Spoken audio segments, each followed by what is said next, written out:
Crime world প্রতিদিন দুপুর 12টায় শুধুমাত্র আর+ গোল্ডে। পাহাড় নয়, দক্ষিণবঙ্গও নয়, রাহুল গান্ধীর 5 দিনের ভারত জোড়ো ন্যায় যাত্রা হবে উত্তরবঙ্গের 7টি জেলা ছুঁয়ে।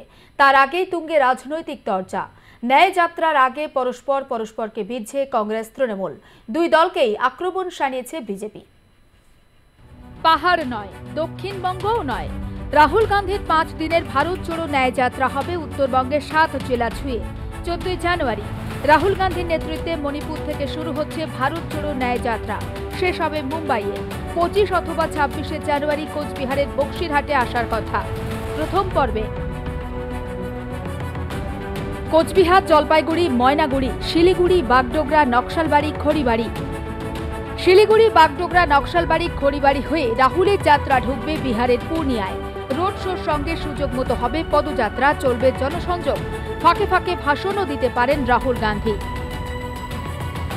15টি রাজ্যের মোট 110টি জেলায় 66 দিন ধরে 6713 কিলোমিটার পথ অতিক্রম করবেন তিনি।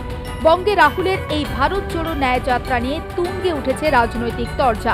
তৃণমূল কংগ্রেসের দলবদলু কর্মীরা যারা কংগ্রেস ছেড়ে ঘাসফুলে যোগ দিয়েছেন, এই যাত্রার মধ্যেই তাদের তৃণমূল কংগ্রেস থেকে ফিরিয়ে আনার ব্যবস্থা করা হবে বলে জানান দার্জিলিং জেলা জাতীয় কংগ্রেসের সভাপতি শঙ্কর মালাকার। কংগ্রেসের এই মন্তব্যের পরই সুর চড়িয়েছে তৃণমূল কংগ্রেস দুই দলকেই আক্রমণ শানিয়েছে বিজেপিও। কংগ্রেস কর্মীদেরকে পুনরুজ্জীবিত করতে রাহুল গান্ধীর এই ভারত জোড়ো যাত্রা কতটা ফলপ্রসূ হয় সেই দিকেই তাকিয়ে রয়েছে রাজনৈতিক মহল। আমাদের দলটাকে তৃণমূল ছিনতাই করে নিয়ে গেছে। যতক্ষণ পর্যন্ত তৃণমূলের কাছ থেকে আমাদের দলটাকে ঘুরিয়ে আনতে না পারবো, ততদিন পর্যন্ত বাংলায় আমাদের দুর্বল থাকতেই হবে।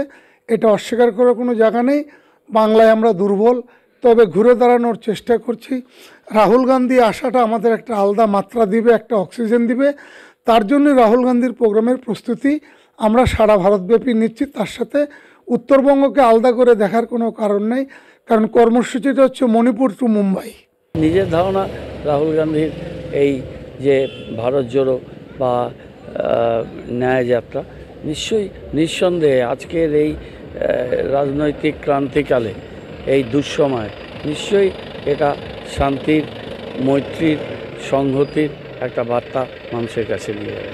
কংগ্রেস তার যে বাউন্স ব্যাক করবার মতন যে ক্ষমতা, সেটা কংগ্রেসের নেই।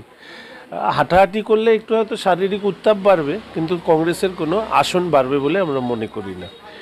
এখানে পশ্চিমবঙ্গ এবং সারা ভারতবর্ষের এই মুহূর্তে যা রাজনৈতিক পরিস্থিতি আছে, সারা পৃথিবীর জনপ্রিয়তম নেতা নরেন্দ্র মোদী মহাশয়ের তৃতীয়বারের জন্য প্রধানমন্ত্রী হওয়া নিশ্চিত, এবং ভারতবর্ষের মানুষ এটা বুঝেছেন একটি শক্তিশালী দল এবং একটি শক্তিশালী প্রধানমন্ত্রী না থাকলে আশপাশের দেশ, সে পাকিস্তান হোক, সে আফগানিস্তান হোক, সে অন্যান্য দেশ হোক, সেই দেশগুলোর যে অবস্থা হয় দেশের অভ্যন্তরে সেই অবস্থাই তৈরি হয়। আজকে ভারত জোড়ো ন্যায় যাত্রার কথা মাথায় রেখে 16 জনের কমিটি গড়ে দেওয়ার কথা।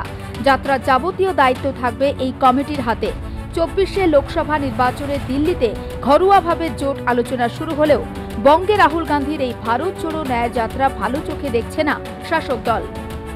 শিলিগুড়ি থেকে উৎপল পোদ্দারের রিপোর্ট, আর+ নিউজ।